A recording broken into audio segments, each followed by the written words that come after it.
Hero Naresh నటించిన Jambalakadi Pamba cinema అందరికీ గుర్తుకుండే ఉంటుంది.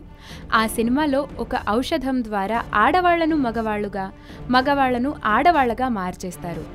కానీ ఇక్కడ మాత్రం స్వయంగా ఎవరికి వారు కావాలనే కోరికతో మగవాళ్ళు ఆడవాళ్లలాగా, ఆడవాళ్లు మగవాళ్లలాగా మారిపోతున్నారు.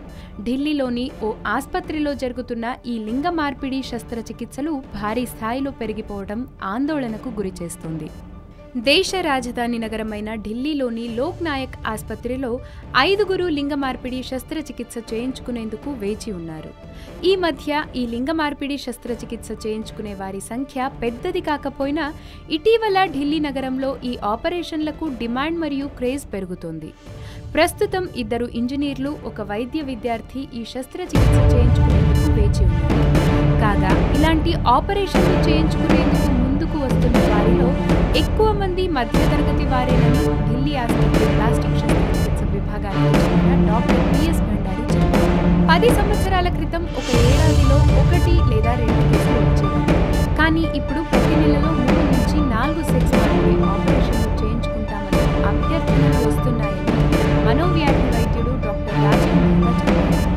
ఈ క్రమంలో ఇలా సెక్స్ మార్పిడి శస్త్రచికిత్సకు ముందు 6 నెలలు తమ వేషధారణ, నడవడిక మారాలని వైద్యులు రోగులకు సూచిస్తుండటం గమనార్హం. ఇటీవల నోయిడాకు చెందిన 27 ఏళ్ల అమ్మాయి తను అబ్బాయిగా మారాలనుకుని అబ్బాయిలాగానే ప్రవర్తించింది. ఈ అమ్మాయి హాఫ్ బాటిల్ విస్కీ తాగడంతో పాటు రోజుకు 20 సిగరెట్లు పీల్చేసింది. దీంతో ఆమెకు శస్త్రచికిత్స చేసి శరీర భాగాలను తొలగించి మార్పులు చేసేశారు. ఆ తర్వాత టెస్టోరాన్ థెరపీ ద్వారా అమ్మాయి కాస్త అబ్బాయిగా మారింది. ప్రైవేట్ ఆసుపత్రుల్లో లింగ మార్పిడి చికిత్సకు లక్షలు అవసరమవుతుండటంతో ఎక్కువగా లోక్ నాయక్ లాంటి ప్రభుత్వ ఆసుపత్రుల్లోనే లింగ మార్పిడి చేస్తున్న వారు సంప్రదిస్తున్నారని డాక్టర్ సమీర్ మల్మోహత్రా తెలిపారు. ఇలాంటి కేసులు ప్రభుత్వ ఆసుపత్రుల్లో ఇటీవల కాలంలో పెరిగిపోయాయని చెప్పారు.